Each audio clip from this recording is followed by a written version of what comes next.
No. No, we have something. Good.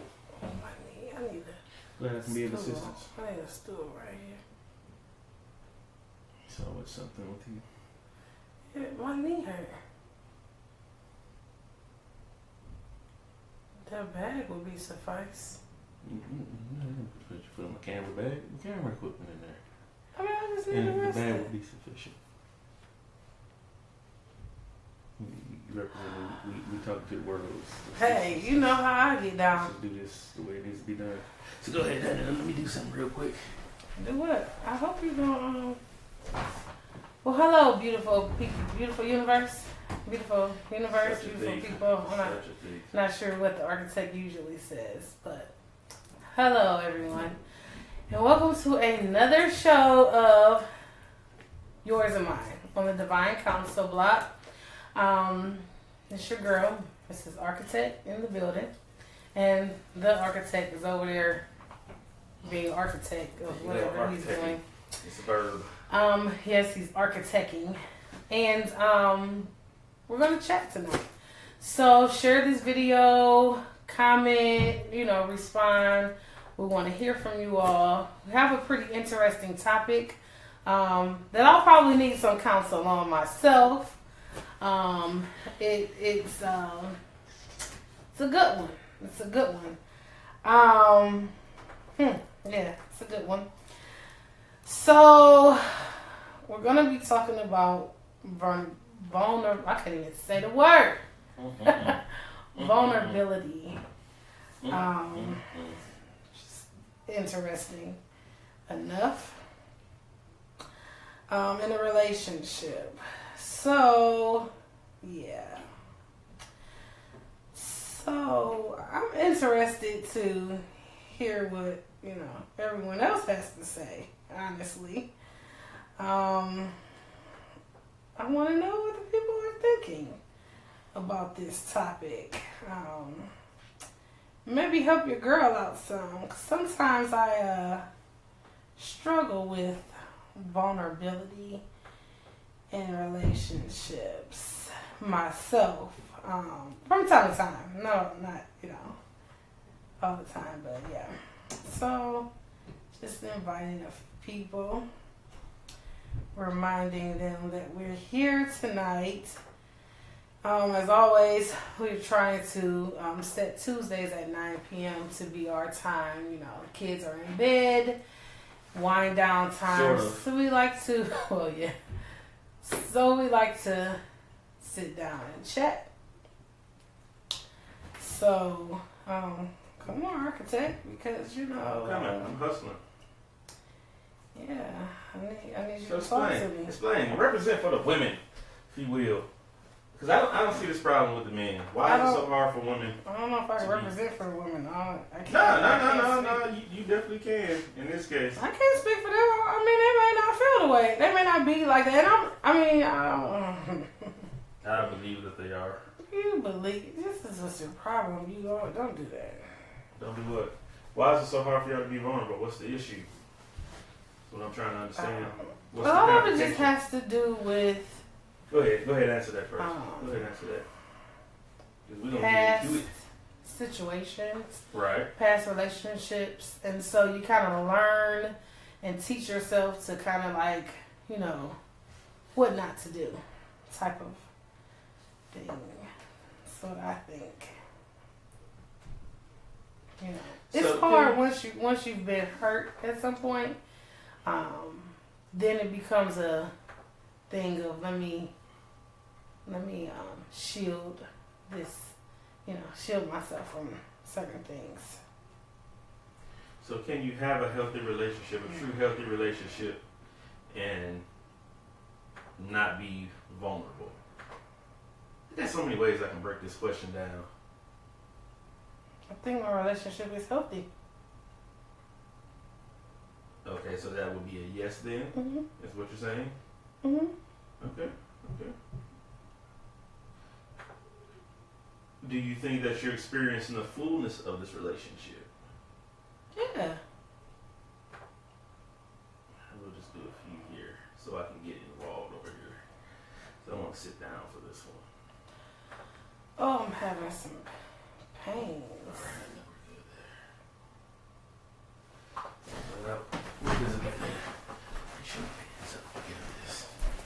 All right. I'm trying to. Ain't back. So vulnerability. Okay. So talk to me. Talk to me. I need you to talk to me. How you should talk to me? Well, I've been trying to talk to you for 11 years officially, 15 years total. You know, you don't seem to want to listen. So let me ask this. Okay, we're gonna start on a personal level before we get into the, you know, what we do around here. At this point, what would be the hold up 11 years strong? Hypothetically, I'm asking for a friend. That's a new thing, right? I'm asking for a friend.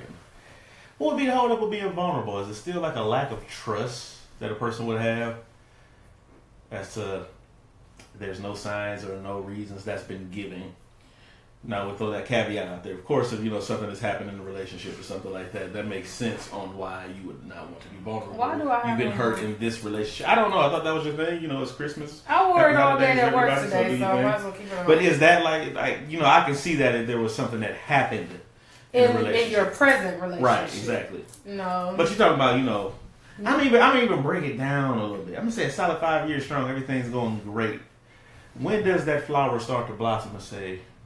I think it starts to blossom, okay. But it's a process. It's just like with a flower blossoming, you know, it's petal at a time. It don't just boom. We're not talking about like the flowers that was in Mr. What's the name garden. See how you on the same page with me, but I was thinking on the other end. I'm like, so you blossom like a flower that's in Mr. Wilson's garden. Yeah, that thing would took like 24 years to grow. But it just pop open and close. No, pop open and die. Yeah, it died. No, that's not. No. But stay off my life. You think you like me? Mm-hmm. You trying to be like me? But like that, it doesn't just boom boom. Okay, so it's a process, and I think over time, over years, you should see some growth in that area. If not, there is an issue, because you have to remember, when it comes to a relationship, anybody that's coming into a relationship usually come with some sort of baggage. And, you know, thank God, you know, when God sends you that person, you all kind of unpack that baggage together and get over some things and process some things. So that's one that takes time, because usually it stems from typically a previous relationship. I would hope, you know, it's previous, that now you kind of bring it with you, because now I'm a little bit nervous about, you know, opening up completely. Mm-hmm. So with that being said, kind of take it, you know, a little bit of time. But it should eventually begin to blossom, and you should start seeing like the fruits of your labor, you know. So I like this flower thing. Let's deal with this. I think this flower angle is going to go really well with vulnerability. Okay. Because, you know, dealing with flowers and stuff like that, you have to have a garden. And I know you love me to talk about my garden because you know, you're jealous, you know, because you can grow a garden. But with dealing with the garden per se, you have to be very mindful of the garden, what you're planting in the garden, where you're planting it. Is the soil right for what you're trying to plant it? Is it the right season for it? Mm-hmm. Are you nurturing it properly? Are you giving it the right nutrients to grow? Because if you give it the right nutrients, you'll get the expected results. If you don't give it the right nutrients, the thing is, it's not a case that it won't grow, but it might not grow to its full potential. Right. Mm-hmm. So you have that. Mm-hmm. And then like those lilies that we had that they grew, but they did not come up. And here's the thing with that: be careful that you're not adding disease to your garden. Mm-hmm. People don't pay attention to that. You can add disease, you can have infestation. In this case, it'd be outside interference that causes the vulnerability not to fully blossom and mature. Mm-hmm. And then once you start to see signs of growth, you have to be delicate with the petals. If you're too rough with the petals, you can bruise them, you can damage them, you can cause them to fall off. Once they fall off, they're not coming back. Absolutely. You know, try again next season, maybe. Right. You know, because sometimes when that season is over, that season is over. Now you have to put the work back in to start that process all over again and wait for your results again. Now here's the thing. Here's the funny one. It's talking about seasons and stuff like that. when it comes to vulnerability and hurt. I mean, feelings and emotions and things like that. Women are perennials. Men are annuals. What does that mean? Yeah. Okay, I'm giving you my little horticulture advice on what that means. Okay, I'm about to say, here we go. Perennial means that every season, every year, the flower is going to automatically come back. And this is being vague. This is a very vague reference for all of my horticulturalists out there. Don't come with your specific details. This is for the purpose of expressing the point. So every year it comes back and it replenishes itself on its own. So just like your feelings and your emotions, women have a tendency of getting hurt, being damaged, and giving love another try. True. Men are annuals. You get one chance to get that season right. Mess it up, that season does not come back. You're going to have to grow that garden with another seed because that's done. So you have to be mindful of that and how you deal with certain things because it could be good for you, may not be good for you.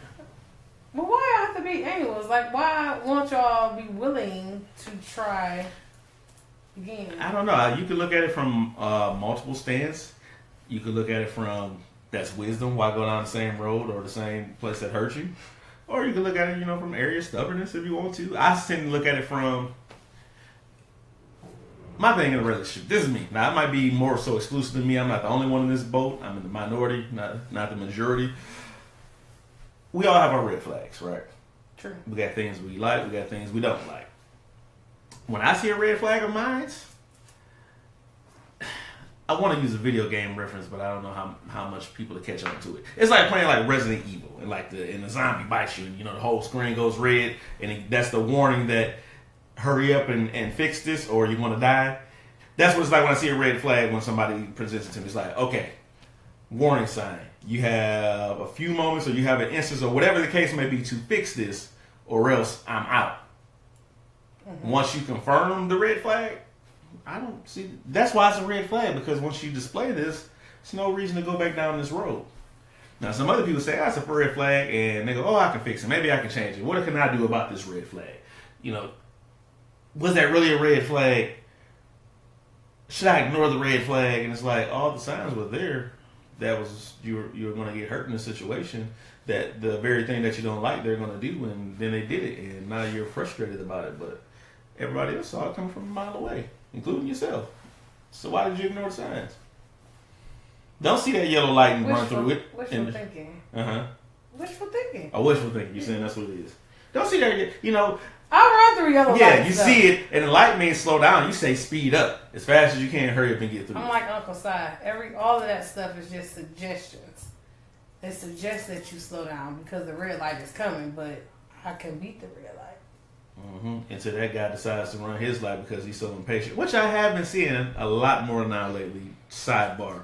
People they don't run the light like it's turning, and they go, like, the light is red, I'm sitting there chilling, you know what, I'm tired. This light should have went off in 30 seconds, not 45. I'm gone. Like, people are crazy. People are crazy. So, to that point, it's just like a relationship. You never know if that person's going to be like, you know what, I'm just going to run this light. I'm tired of waiting here. You know what I'm saying? I have nowhere to be, but I got to get there in a hurry. So, you got to be careful of that running that light. You never know what could possibly happen. So, what are you looking at?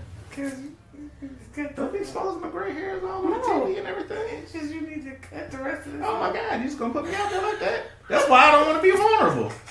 My God, left my talking about lying and everything. The whole world watching. Jesus.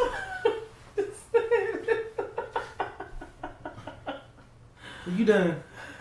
You gonna expose my vulnerability, but you ain't gonna do it. Now, what if I said something about your hair in the ponytail? Would that be wrong?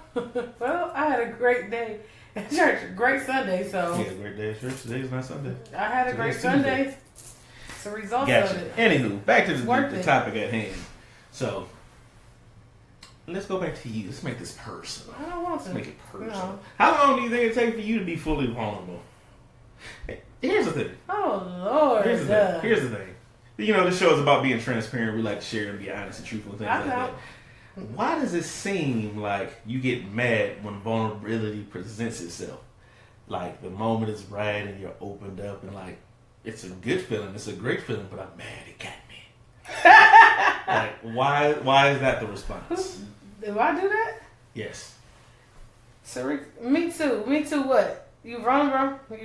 Or you don't like vulnerability?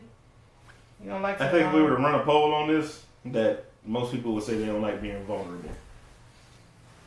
Question for everybody listening: is vulnerability in a relationship a sign of weakness? Back to you. So why do you get angry? Or you get upset like you feel like you lost a game or something? Speaking of, I mean, you guys are used to losing games, but this is not a game. Gotcha. This is real life. Gotcha. This is real life. Enjoyed church. I got you. Mm-hmm. It was great. Absolutely. It was great. Absolutely. So to that point, so why is it like you just lost a game or something to be vulnerable with your husband? Not your dude that you just met, not somebody you just talking to. It makes sense. You wouldn't be vulnerable early in the relationship. You don't know what you're exposing yourself to. Don't expose your treasure to anybody. But it's your husband. And I'll even take it down a notch to say this is somebody that you've been in a relationship with for a very long time. I got this one. Answer that question. I would rather give. Answer the question. Well, I guess I don't know. I don't think that I get angry. I don't know if I get angry. I don't think I get angry. I don't think I get angry, so I don't know where you get that from. I think he's making things up. Oh, we have a comment. It depends. Well, I said I don't think I get angry, so it depends what is concerning that's in the category that it might make them vulnerable. Who that is? Tariq. Okay. No, nobody said you get angry, but you feel like it's like, shoot, it's working. And it should be like the other way around. It should be like, this was awesome. Oh my God, I never knew it could be this way. What, to be vulnerable? Yes. That's like the most intimate part of being in a relationship. It is, but it can be scary. Because at that moment you might be like just squeezing all the love out of the heart. I don't know. I mean, I don't know. Might be having a bad day. I mean, I know this is like a counseling show, but should you seek counseling? Sounds like you might have some other issues you need to work through. If this is what you're worried about in a relationship. Like, okay, so you need to work on that. do you not think that I've blossomed at all? No. You laughing? It seems like you don't think that yourself. Yes. No. Yes. You do? You don't? You no. do? Yes. I think you relapse every now and then. I think you relapse. I do. I don't know. I mean, I think I've been doing good. Honestly. Okay. I just do. I think I've been doing good. I do have my moments, but I think over the 11 years, there's been. So compare yourself to from year 1 to year 11. I think it's growth. A lot of growth, actually. So how was year 1 for you as far as the? Okay, let's walk this journey. Let's unpack this thing, as the intellectuals like to say. Let's unpack this. So there's the dating portion. You have that journey. It's pretty much the getting to know you portion. That's the learning the quirks, learning the ins and outs, what you guys argue about, what you guys like, the commonalities, the differences, all that good stuff. Then let's fast forward up to year 1 of marriage. Where are you at as far as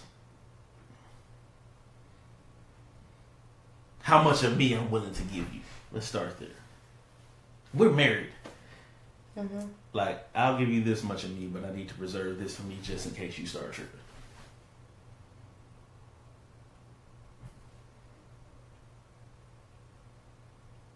I like the clock. I don't know.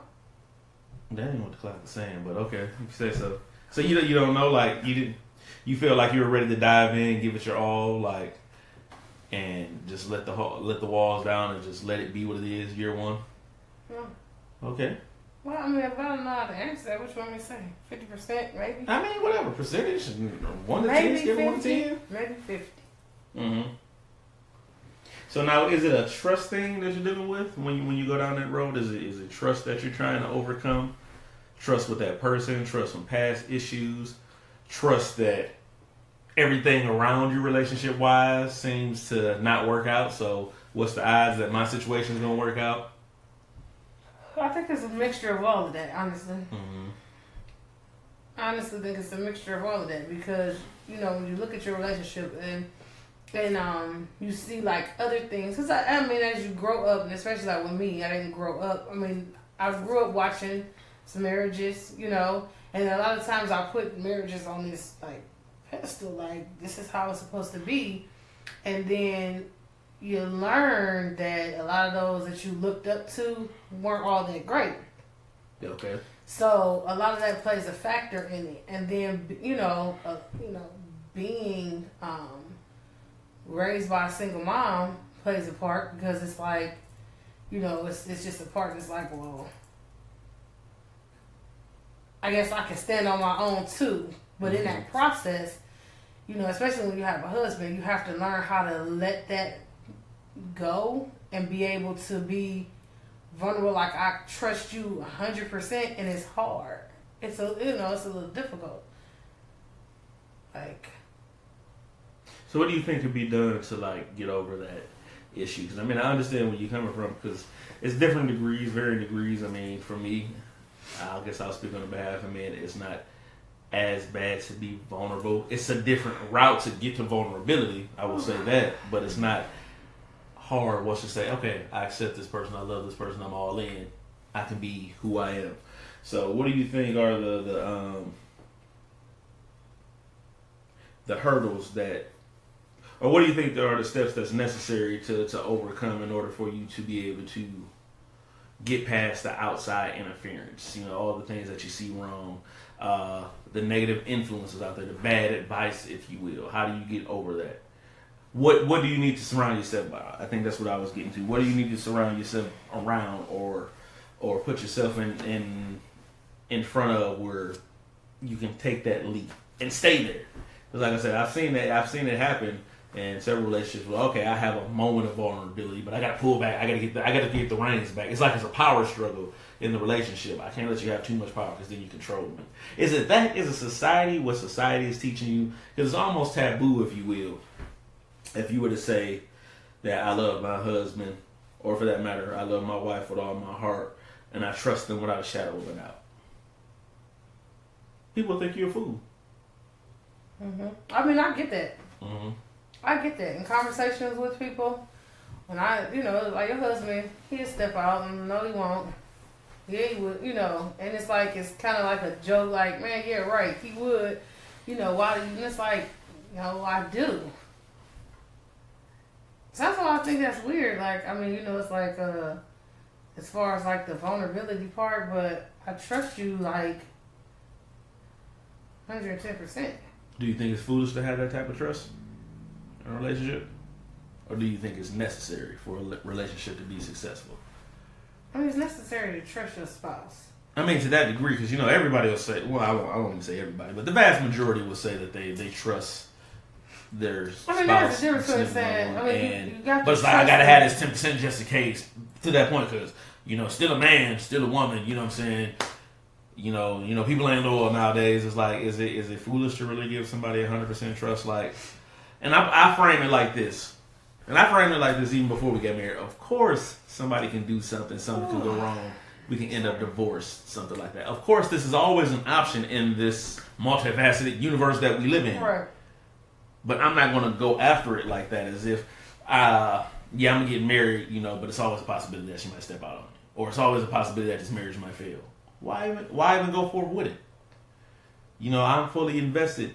Now, fully going forward with the mindset that my wife's not going to cheat on me. She's good. She goes out there, mind you. Now, let's put this out there, too. This is important.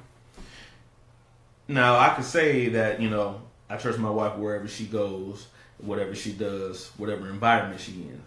But that's also indicative of where are you going? Who are you around? What environment are you in? I was going to say, I trust you to this, and this is what it is. Mm-hmm. I trust you to make sound decisions responsible decisions and to, do what's right. Mm-hmm. Now, I'm not going to say, I trust you not to put yourself in a situation to lose. Mm-hmm. I trust you to make a good decision when you go out. Now, I'm not naive to say, oh, my husband's at a hotel with women and nothing happens. Mm-hmm. No, that's not. Well, thank God your husband's never been at a hotel with women, so. Right, my husband. Exactly, thank you. Boyfriend. Thank you. And at the end of the day, I don't believe the story that came back. But that's neither here nor there, because we're trying to move forward. So clearly we're not. I just want to make a point that at the end of the day, sounds like it's more like taking a shot. At the end of the day, that's not. I mean, you can't come back. So does that play in the back of your head in your relationship as it stands now? Sometimes. I see. That's why I bring this up. So therefore, things that supposedly happened in the past. I like your quotes. Still plague you. They're necessary. I need to frame it for the audience. Necessary. I mean. So you still let those things linger. So let's go ahead and unpack this even more. Let's let this flower blossom, if you will. Open. So why do you let those things that were pre-marriage, true or not, have to put that out there, dictate the level of trust and level of operation in your relationship? I don't. I trust you. I just not in that situation. I don't think nobody would trust anybody. Okay, that's fair. But that situation was like 13 years ago. I still wouldn't trust you now in a relation in a. That situation was 13 years hotel. ago with no type of duplication in any type of way, but yet it's still an ongoing, lingering thing. I just want the truth. Why? But you get the truth and you don't accept it. So you've already molded and shaped in your mind what your reality is going to be.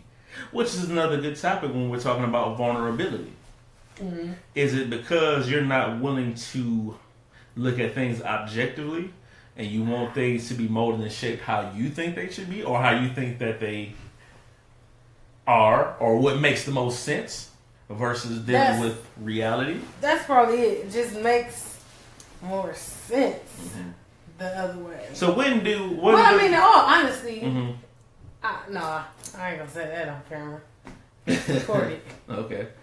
Well, it must be incriminating to yourself, but so we'll talk about that later. In all honesty, okay. I believe that you didn't do nothing, but I like rolling with it because it's still because it gives strength to your defense of being vulnerable. No, because it's just still like really though. Really though. Mm-hmm. Like that's how it feels like really. Okay. So what is the statute of limitations on things that happened in the past to say I gotta let that go and I gotta move forward? Well, I mean, do you think it bothers our relationship present day? On a percentage scale to 100, I'll say it's about 3%. Oh. It's still there. It's like yeast. Just a little bit and letting it linger around can grow and fester and take over the whole thing. Do you think that's going to fester and take over? I don't think that it will, but I think that it's definitely possible. I don't think so. It's a nice joke that I like to keep rolling.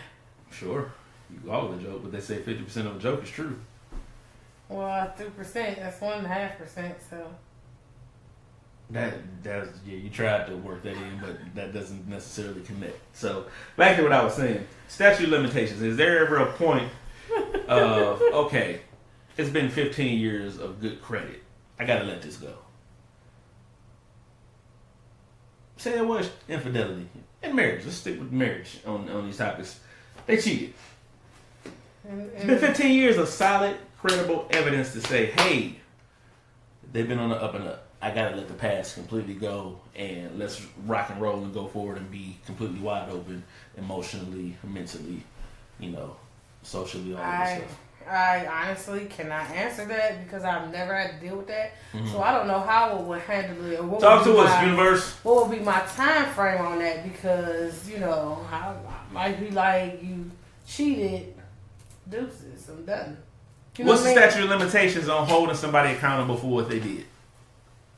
Do you have to let it go after a certain time frame? If they make it to year 10 and it's like, man, they've been on good behavior for 10 years, I got to give this up and give them my all in all, give them back that 100%? Or is it always going to be a stain on your record? Oh, I'm sorry. Or is it going to be like one of those things like, you know, in the real world, if you catch a felony and you get it expunged, it's gone, but it's never really gone. It's always available to be researched. Like, even though it's like, or it's like this, when they look it up, it's like, oh, that's a sealed record. I don't know what's in there, but I know it's bad. And I'm reminded that it's bad every time I see a record is sealed, even though I don't know it's there. Do we treat it like that? I will say this, and I think that this is very important. This is why it's very important to be careful with what you do, because it can have a long-lasting effect on your relationship. Now, you choose to go out and cheat. I can choose to forgive you, or I may not. But even if I forgive you, you have to work extra hard to repair the damage that has been done. And some damage is just there. Mm-hmm. And, I mean, I can't necessarily say, now, I won't say that I blame the person for being, you know, still holding something. I don't think it's good because it still could fester. But at the same time, you have to give that person however long a time it takes them to get over whatever the case may be. I mean, when you choose every situation, everything that you do has a consequence. Some consequences are long lasting, some are short. Some stuff you get a slap on the wrist and keep it moving. Other things, they're long lasting. It's a record that's always going to be there, that's going to follow you, but it's something that you chose to do. You know what I mean? You made a foolish mistake. You slipped up, whatever the case may be, but it's still on your record, since we're going that way. Mm-hmm. It's still on your record. Yeah, it's clear. You got clear of the charges, but it's still there. It's still in black and white printed. Some things you cannot erase. Mm-hmm. So you have to be careful with the decisions that you make. And if you want to make your relationship work, you have to work. And you have to deal with whatever consequences come from your actions. Gotcha. So go ahead and answer that or acknowledge that comment. I think, Tiasha says, I think I would like to play a game. This is not Jigsaw. I want to play a game. I think forgiveness plays a big part in that. Okay, so here's an interesting one here. So something happens in the relationship. Something big before we get into the game. Does that change the power structure in the household? Like, I'm a man in my household, old school traditional type structure to the household. I cheat, I mess up. Does that reduce my leverage, if you will, my stature in the house because I messed up? I mean, that still has nothing to do with you being the provider. Not so much like the provider, but like my influence in the house, because now I have to play the role of I'm at your beck and call in order to gain your trust back. I don't think that it's like, you know, now you a kid, you know, or whatever. But each relationship is different. I can't say. That may be a part of your consequence. Your actions yield some sort of consequence, some sort of reaction. So you have to be careful and mindful of what you're doing when you're in a relationship. Okay. I would like to play a game. So let's grade. Okay. I'm not liking this. Let's grade the severity level and to that point the level of consequence and long-term penalty for different things. So let's. I'm gonna start from top and go to the bottom. So cheating. How detrimental to relationship, trust, and vulnerability is cheating? I stepped out of my marriage. Extremely. Okay. I'm going to go a couple different ways with this. I'm just very promiscuous. I like to sleep with a lot of women, but it's only one time. Hit it, quit it, keep it moving. I like to sleep with one girl. It was the third one I had. I'll probably come back to that one. So we got that one. Versus me having a reoccurring relationship with somebody. So being very promiscuous versus having a reoccurring relationship. So you're cheating. Which one's worse? Okay, so you're cheating. I'm a cheater. And on one hand, you're cheating with multiple women. I do my thing every now and then, just boom. I ain't gonna see them again. I ain't even say their number. I mean, they're both extremely. zone. I mean, it's twofold now, and I look at them both equally. Okay, but different reasons. Because on the one end, you just out here just going in and everything. You know, dangerous and responsible. Are you going in raw? What you bringing me back? And all of that other stuff. Then on the flip side, if you have like one, that's a relationship. There's feelings and love and commitment there. Even though you have a commitment in this relationship, there's also a commitment there because, I mean, we pretty much had the same thing. Flirting. No harm, no foul, if you will, but I just like to, I'm always up in somebody else's face. You know, because that leads to. But I'm saying on the gauge, it just stays at flirting. But what's the penalty for that? How much damage is done? It's still a lot because you I mean, don't ask me these questions because everything is You're the one on the show with me. Well, everything is extreme. I mean, and feel free to answer. We would like to hear from you. How bad is it? Is cheating with one person consistently worse than a one-off with somebody? Do you think it affects the love? I've heard this before. Flirting is cheating, in my opinion. Flirting is cheating, in their opinion. Okay. Why so? That's an important question to ask. Why so? How's it cheat? Because I need to know this about that. Is it cheating, or do we just use that to express our displeasure for it, or do we really count that as you cheated on me? There's a level of intimacy that goes into flirting. Mm-hmm. So you see somebody you like, you throwing out, because my thing in flirting is it's like throwing out, and I hear it all the time. Like I witness this. Mm-hmm. It's like throwing out your line if you fishing. Can it just be sport? You throwing out it could be, but at some point, even in that sport, you might catch this fish. You got love for the game. Throw it back.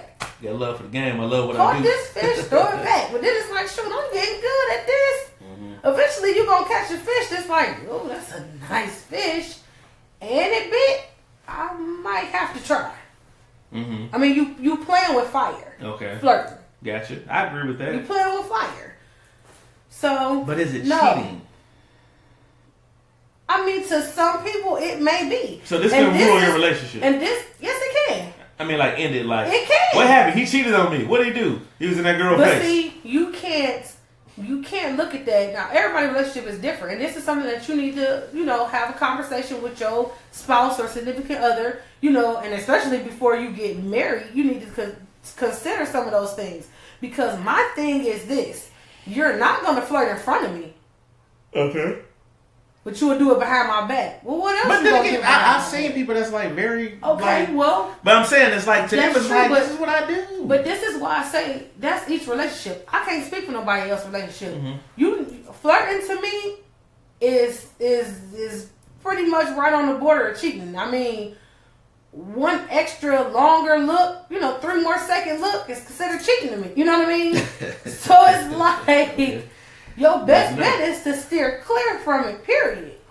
But each relationship is different. Somebody else may be fine with that man cheating with females. Yeah, that's how he is. That's his character. So I'm not mad. We at a restaurant, my husband like to flirt around about a side plate, all that kind of stuff. I'm just making their day nice. I'm trying to, but then you have to be considerate. Especially if your wife might not have it all. She might not be too right in the mind. That's pretty much all women, but and she might be ready to take a knife while you at the restaurant. That's still what you're gonna take a knife for. Stab somebody. Okay. Gotcha. Preferably his fingers or something as he's talking or something like that. Kick him in the knee under the table or something. You have to be mindful, but it's a level because it's a respect thing. Because this is the thing. What you do is reflective of your spouse. Mm-hmm. So if you're out here flirting and they know you married and you out here flirting, it's like, oh yeah, he flirting with me. His wife. And it's always going to be she not doing what she's supposed to be doing or something. It's a level of respect that you should have for your spouse or your significant other when you're out in public. Give them that respect. Because what happens is, oh, he don't respect her. I'm not going to respect her either. Oh yeah, she thinks she got him, but she don't. He flirt with me so I can have him. You can't have him, but you're giving her that opening to feel like she has that right. It's empowerment. And that's wrong. Gotcha. That's wrong. So, could very well be cheating. So do you hold on to stuff like this, like just hypothetically, because these things could be damaging? Hit me. Hit me. Go ahead. Answer this question. Anything you wouldn't do around your significant other is cheating. So I asked the question again. What if I do it in front of you? Because I've seen it. Well, but see... No, let them answer that. You already answered it. Oh, no. Go ahead and answer. Whatever. I was gonna say, I mean, they might feel like, and if that's the case, you know, we've been there before. That's their relationship. It's all up in their girl face. I ain't just gonna do it like that. That's their relationship. We went to a wedding like that recently, like that. You got a wife, but you messing with that woman right there, just all got your hands around the lower part of her hip, right on top of her butt, just like doing it like that. You Huh? went to a wedding? Yes. I'll remind you that. You got to feel me. But you saw it. We talked about it the whole time. So, I mean, I'm sure if you said it. Comments are rolling in. So then we have, why would you be flirting to accomplish what? I agree. Sport. See if I still got it. I agree. See if I still got it. Danisha, shout out to that girl.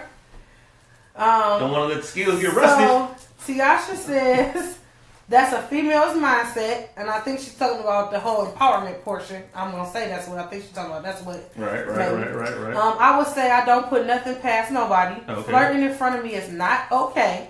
I'll pop them both, and Danisha said, get smacked in the face. It's violent. I agree.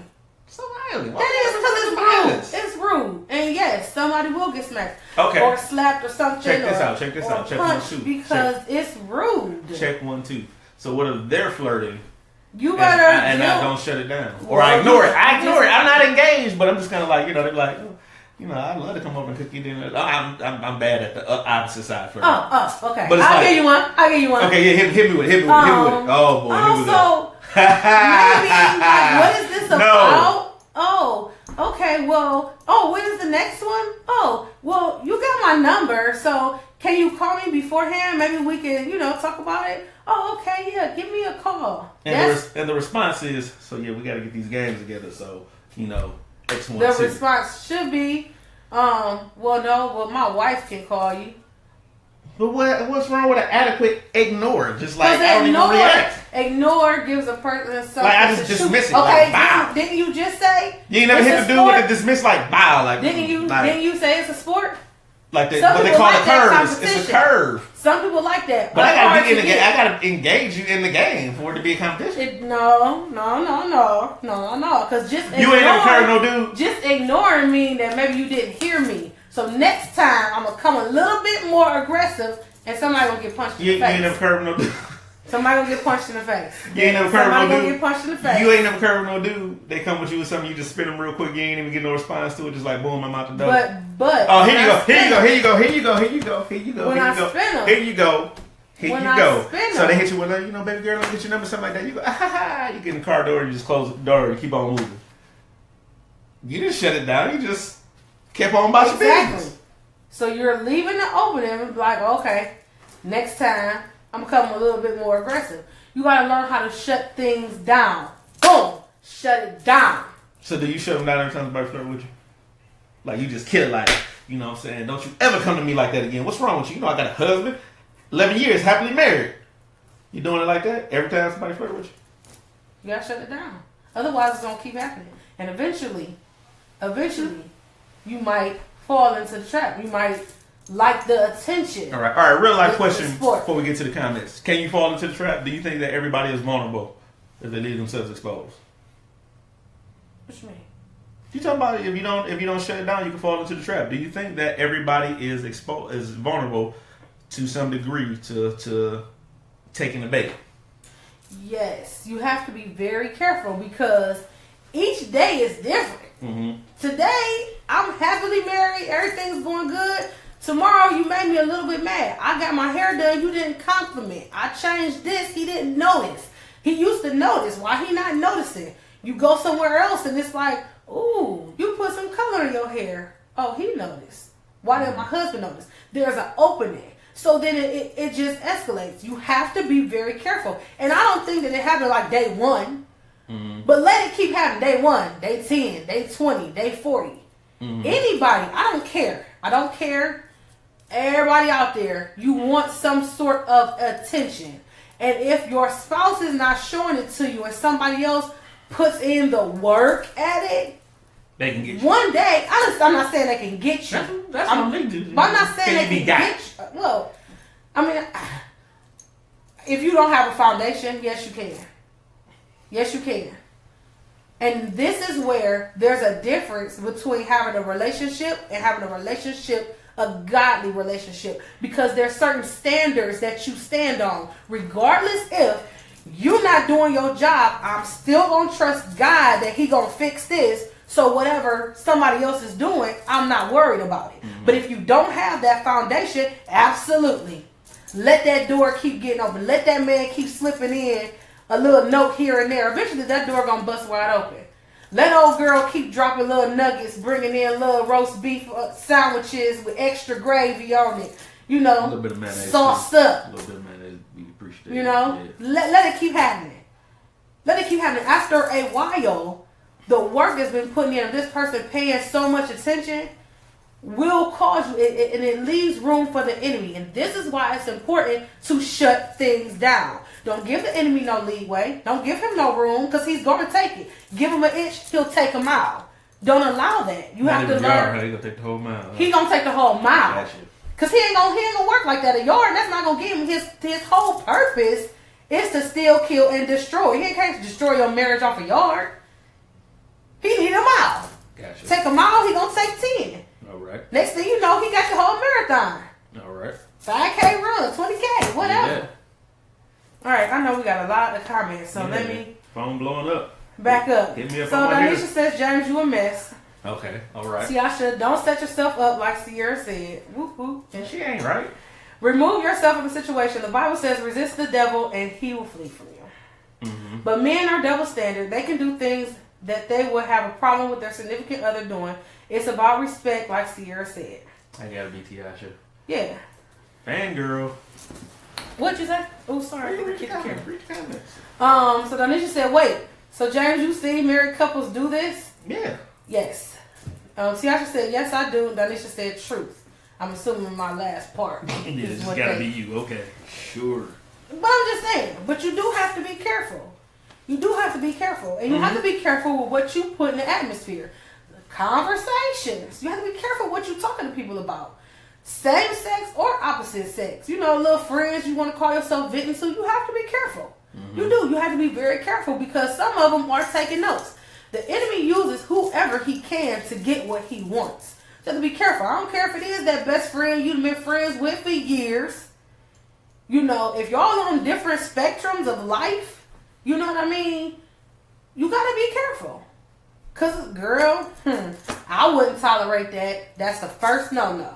I don't care if we are friends. You know. Should you have single friends and be married? I mean, not like exclusively no single friends, but like should be like very But limited. This is why I'm saying you have to be careful who you talk to. Mm-hmm. You have to. You have to surround yourself around like-minded people. If you're married, you need to have married friends that you can. What's the word? Bounce things off of. Maybe so. Okay. Because, and my main thing is, you need someone that can pour back into you. If I come to you to vent, like I know who I can go to. I can vent. He did this. He made me mad. Da da da da da da. And they say, "Oh, okay," but that's still your husband. Go get it right. Go talk to him. Go seek God. Go pray. That's the type of friend you want. Might not be what you want to hear. And most of the time, it's not at that moment what you want to hear, but it's what you need to hear. Mm-hmm. Because in that moment of you venting, or I'm mad, and we have that right. Now, don't sit here and act like the marriage is always gonna be great. You have that right to be mad. Mm-hmm. He made me mad. She made me mad. But in your venting, you got to make sure that the person you venting to gonna pour back into you. Because after I'm emptying out what I have to say about my husband or whatever, and you have to be careful about that, because what you say to your friend or family, especially family, what your friend or family about your spouse, they're going to hold. Now, tomorrow, when you go on and, reconsummate the marriage and everything's back great, your family or your friend still remembers what you said yesterday. Mm-hmm. And they harbor it. So then it's like, well, You should have left him when he did this, or you should have did, and then now you got an issue. But a lot of times we fix, I always say, like, we fix the sandwich for the enemy. We set everything up and give him the tools needed to destroy what we try so hard to keep. A lot of times when you look back on it, you delivered him what he needed. Here's my weaknesses. Here you go. Here you go. Here you go. This is what bothers me. This is the things my husband don't do. So if you're gonna send somebody, send him this all the stuff he don't do. That's what you need to send. We kind of set that up. So you have to be careful. So in effect, doing that and not being mindful of who's surrounding your relationship and giving them the tools to use against them, you're allowing them to plant seeds to keep you from being vulnerable. So it fortifies your pride. It builds up your resistance. It gives you an outside look on your own relationship to say, I don't want to be that close because you never know. Year 75, you never know. He might flip out. Year 75, day one. So you need things to you need things to reinforce and rebuild and endorse that union, that unity between one another. So back on the point when we never left, but back on the point of specifically of vulnerability. How exclusive does your relationship need to be in order to allow and promote you to be vulnerable with one another? Like how much of you, mind you, perfect example, we're in front of the world on camera right now sharing relationship advice like we always do. We live in an information social media world where everything is instant access if you want it to be. How much of you in your relationship should you give to the world? And that's even on a personal level too, like family and friends, and your relationship in your circle. Your relationship should be pretty private. And should be a mystery. It should be. I mean, people should know. People should know everything. And honestly, are you saying should it or should? Shouldn't. Okay. They should know everything. Okay. I mean, my thing is, every time you make me mad, I don't need to broadcast it to everybody. At the end of the day, people should know you got issues in your marriage. They shouldn't. Your marriage is your marriage. Your issues are between the two of you. That y'all should be working that out. Because when you get married, all other things, that's to the side. Now this marriage is 3-strand cord. Me, my husband, and God. If you're not a part of that 3-strand cord, you don't need to know everything. Now, I'm a firm believer. There's nothing wrong with you having one, and typically it's usually one person that you can confide certain things in. And still, I wouldn't give everything to anybody. Because there's some things that's you just got to go to God about. You can't vent to your really close girlfriend or your really close male friend or brother or whatever. Some things you just cannot. There's some things you have to go to God with that issue, and you have to go and, okay, Lord, I need you to work this out. I need you to work that out. Now, then the only time that need to come up is as a testimony, a tool to use to bring somebody else out, because everything that you go through is for a reason. So whatever you're going through, you go through that test or that trial so that you can help somebody else out. Now, when you go to expose or talk about that issue, it should be an issue that's already resolved. We know God had worked it out. Now I can tell you what God did for us. Well, let me tell you our testimony. We went through X, Y, and Z. We dealt with this. I dealt with infidelity. I dealt with, whatever the case may be. And that's your tool. God allowed you to go through it. Go through it. Meaning you got through it. It wasn't like, he cheated, we got a divorce and we separate. It's like, no, whatever the case is used as a catalyst of, okay, let me tell you how I work through it. And most of the time, it's going to be, God help me do this and that and another. God softened his heart. God taught me how to love again. God repaired my marriage. God healed me. God delivered me from this, whatever the case may be. I've never had to deal with cheating in my marriage, thank God. But that's a biggie. That's hard for a person to get over. There's the betrayal, you feel like your marriage has been destroyed and you let somebody in that shouldn't have been in. So now you have to learn to get over it. Now, teach his own. If you allow God to, I believe God can fix anything. He can fix anything. He can deliver you from anything. There's nothing too hard for God. Nothing. So, I know people that have been in relationships infidelity. Like, serious infidelity. Where, yeah, you can walk away. You can walk away and go on about your business. I know people that have walked away, divorced, and went on about their business. And I know people who have worked through it, got through their marriage and are married and, happily married today and able to talk about it as like, yeah, remember when this happened? Remember when you did this? Remember when you did that? That was for you. So, Tasha said, yes, confide in God. I love your transparency. She's talking about me. Okay.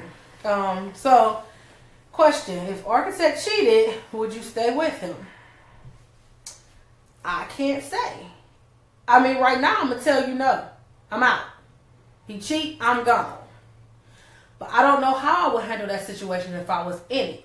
Because I'm going to follow God. You know what I mean? If God tell me to stay, or, whatever the case may be, I mean, if you ask me that on the surface, which I only can answer surface, I'm out. You cheat, I'm gone. If you feel like you can be, in this relationship and be monogamous, right? Yes, there you go. Good job. Thank you. Then the trust is broken, and I don't feel like I can deal with it. In my mind, I don't feel that I'll be able to deal with him cheating. I don't think I'll be able to handle it. I think we underestimate love. And it's funny because that question came up in another show when you talked about it, and I answered it similarly. Like, if you ask me, my answer would be yes, but I honestly don't think if we were to come to that crossroad, I would actually do it. And people act like they're real confused. What do you mean? It's either yes or no. No, it's not when you're dealing with being deeply intertwined and connected. Not. And I mean, at this point, being married for 11 years, together for 15 years, house together, 2 kids, it's not like when we first started, first was married year 1, we didn't have no past. I mean, we dated, but this was our first year of marriage. We didn't really have no past. We had no kids. We didn't own anything together. There was nothing. So it's like, it's easy to just sign papers.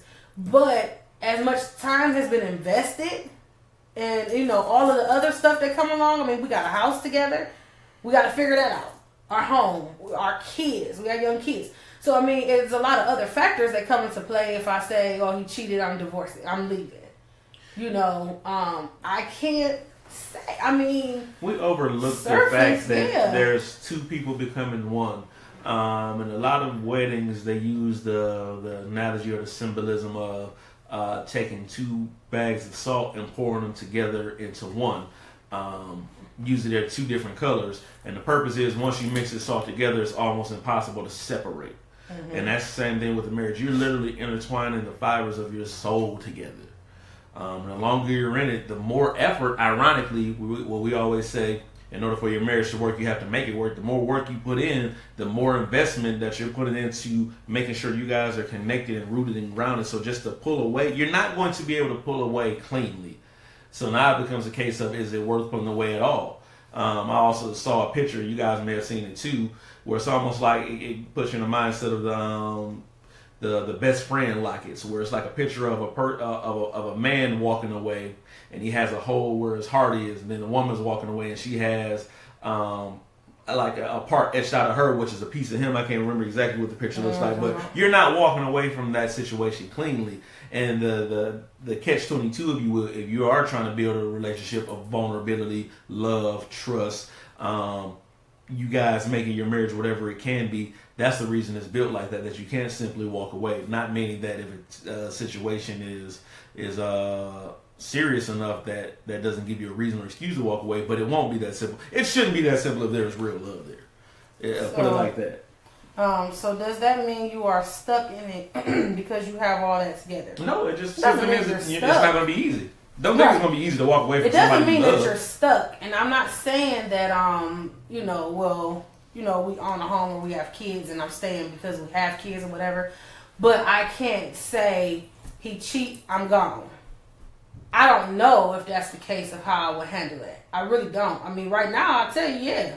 But I don't care if you got a house or not. You cheat. Let's look at the steps of what's going to happen. I don't mean to cut you off, but you've been in the zone. Let me get this in as we go to the end. Yeah, I am. I said I didn't mean to cut you off, but I know that I'm doing it. I'm acknowledging that I'm doing it. I don't mean to cut you off, but you're not going to let me in. It's like being in heavy traffic. I mean, I see that. I see you looking straight ahead. You see my blinker, but you looking straight. So I'm just going to squeeze in anyway. So it's just like, imagine if your spouse cheated on you. The first thing you're going to do is you're going to be hurt. You're probably going to cry. You're probably going to be upset. You're going to want to fight. You're going to want to throw clothes out, bleach stuff, burn stuff, like you're doing this stuff for a reason. If you didn't care, you wouldn't do it. So there's some level of attachment. There's going to be some contradicting of yourself. There's going to be some, I should stay, I shouldn't say. All these things we're asking. You're asking these things for a reason. Well, I could walk away, but we got kids. We got this. We got a family. We got a life. We built all this together. Do I really want to give all this time that I invested away? Do I really want to start over? You're asking all these things because you care. If you didn't care, you've been talking to somebody or you dated somebody and like, it's over. I'm like, good, thank God. All right.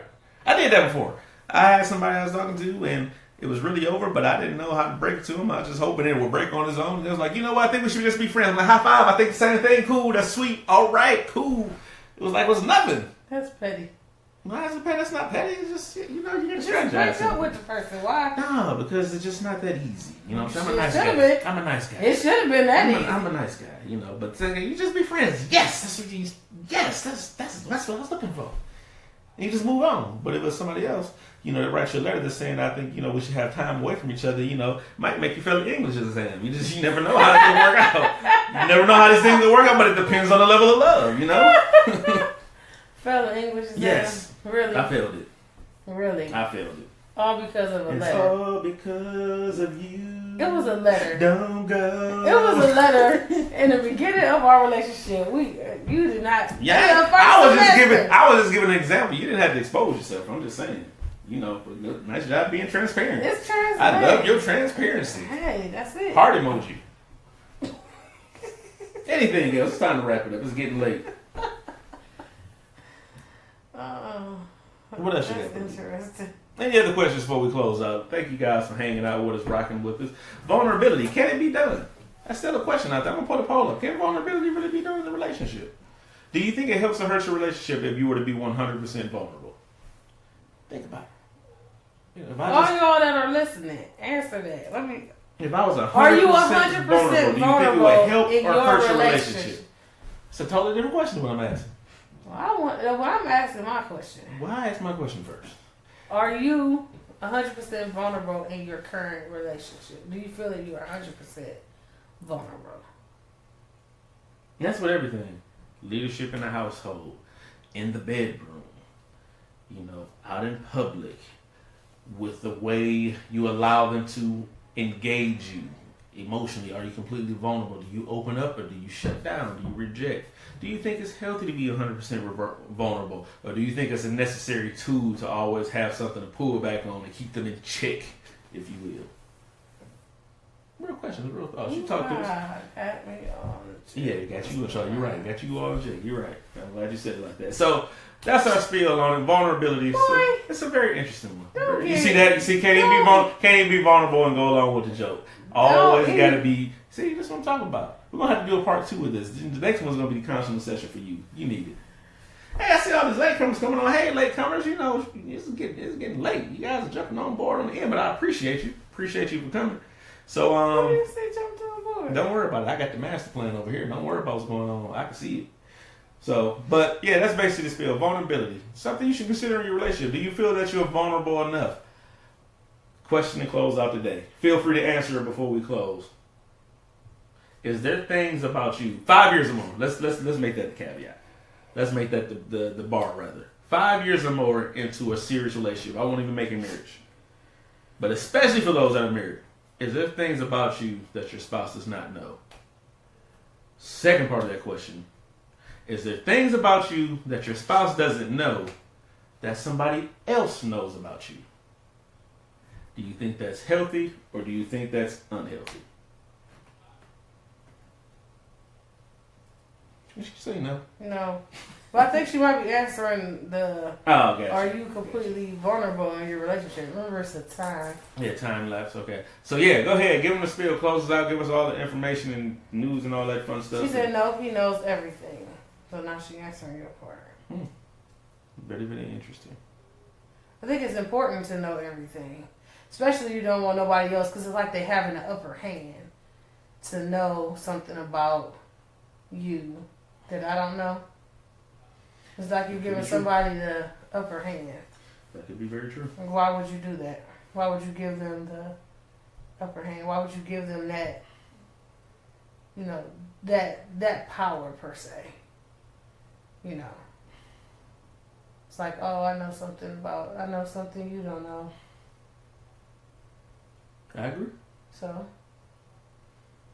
what somebody know that I don't know? Nothing. I've been exhausted all the information you need to know about me years ago. Years ago. You might still be a work in progress, however. No. So, close us That's out. all out. I'm full of bitch. I'm gonna keep on talking if you don't. Solid you don't open. So let them know all the information. Where can they find us at, and where can they, how can they hook up with us? What's going on? What's the events that's happening? All that. Wow. Wow, what, Donisha? My question was dope. That's what she's saying. Wow, too. I know. That's how you drop the mic at the end. How you know that's about your question? Yes, it was. Ain't nobody It was. studying your question. Mm-hmm. You should be. What would you think that wow got to do with your question? Why? She's gonna tell you. She's gonna tell you in a minute. Donisha, was his question dope? Is that what you wowing about? December 23rd, Battle of the Sexes. So. The men whoop the women again. Oh, so make sure you guys come out, be there for that 5 o'clock for 5 p.m. There you go. For Wacky Burst, 4441 Mayfield Road in South Euclid, right on the corner of Green Road and Mayfield. We will be out there for Wacky Burst. It's a healthy juice bar. They sell wraps and salads, healthy foods. Brain food, y'all gonna need it. They're she put a good question, James. Drop the mic. I'm walking off. Close the show out. I'm walking off. I'm done. Really, Donisha? You could at least just said no, that wasn't it. You gonna just do me like that? Don't look at me. I come back. And there you have it, ladies and gentlemen. This is why we're gonna win on December 23rd because you can't match what we at. I mean, it's just the truth. You can't beat whatever. Really, I cannot. She said laugh out loud. I had to. I still love you, girl. So make sure you guys follow us if you guys are watching us through some kind of shared method or some kind of tag method. I don't know how the Facebook algorithm works nowadays. Make sure you follow Divine Counsel. Keep up on all the things that we got going on. Mm-hmm. Got so much stuff, dope stuff going on with CSC Radio, CSC Digital, all the stuff that's about to happen. So the easiest way to keep up is just to follow the page. Make sure you like. Make sure you guys share. If you support what we do, if you believe in what we're doing, if you like what we do, hit the share button. Other people might want to know what's happening, know what's going on. So make sure you follow us that way. You can always follow your boy on Instagram. That's my new little promo spot. That's why I get my branding on at architect_. Way up. No, it's one finger. It's one. You can't don't mess it up. It's one finger. Okay, do it again. Architect_. Way up. I mean, you're gonna have to give it a little more emphasis, but we'll work on that. Try it again. Architect_. Way up. Okay, we'll do that. We'll take good. it. We'll take it. Cool. Architect out. That's what you do, right? Hey, architect out. I got it. Then the point. It's the point at the end. You got to do the architect out. There it is. Okay. I don't like that. Every Tuesday at 9, you can keep up with us. Keep up with us. Yours and mine's. Every Tuesday at 9. I try to be here. I was running. I just let y'all know I put in all the work and effort to make the show fly. She just comes and shows her pretty face and takes over. And take over. Wait a minute. Last week's show was me. That was my title, my idea. So don't do that. Good job. Now, next week. Don't. Next week. First of all, don't do that. Okay. Good job, baby. High five. Next week. Insecurities. How about that? We need to, first of all. You don't like that? You know that ain't the bang the gavel. You don't want to roll with that? Hold on, y'all. Don't do that. I mean, you're really not blocking camera. I see everything. Good job, though. Don't do that. You don't just throw it out. We gotta brainstorm and talk about it first and make sure that it's maybe okay. Insecurities because she's a little insecure, so we gotta work on the topic. We'll see. We'll see. Okay, I think that's a good one though. But we want to thank all of our loyal listeners. Thank you all, new listeners that came on. Well, yeah, viewers. We thank y'all for following us, keeping up with us. We thank you for trusting us. You know, being vulnerable with us. Being vulnerable with us. Trusting us with your questions and your relationships and stuff like that. We appreciate you and we thank you. We are very grateful for very much. I think I'm in. Don't cut it off if I'm going to leave it to you. Don't stop it. Anywho. But we appreciate y'all. We want to make sure, once again, we invite you all out to the Battle of the Sexes. We just have a fun, just good fun time. It's all in fun. The women will win this game. Yes. I give you that. You might win the game. I give you that. But we appreciate you all. So don't forget Battle of the Sexes. Saturday, December 23rd, 5 p.m. Milwaukee Burst, 4441 Mayfield Road, right on the corner of Green Road and Mayfield. We're in that little plaza right there for Milwaukee Burst. We want to see you all come out. Let's just have a good, clean time. Have fun. You know, do a little arguing and stuff like that. All in love. And then also want to wish everyone a Merry Christmas because that is coming up on Monday. Can you believe it? On Monday is Christmas. So we got to wrap gifts and stuff. So, for sure. But Merry Christmas to everybody. Make sure you be safe this holiday season. Spend time with your family. You know, a lot of stuff has been going on this last about week or two. It's been a lot of deaths, just a lot going on.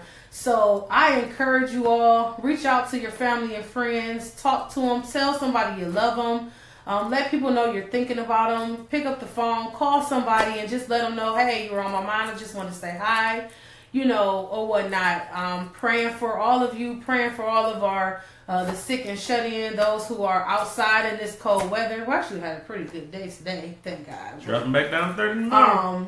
You know, praying for everybody, but let somebody know that you love them, and please reach out to somebody.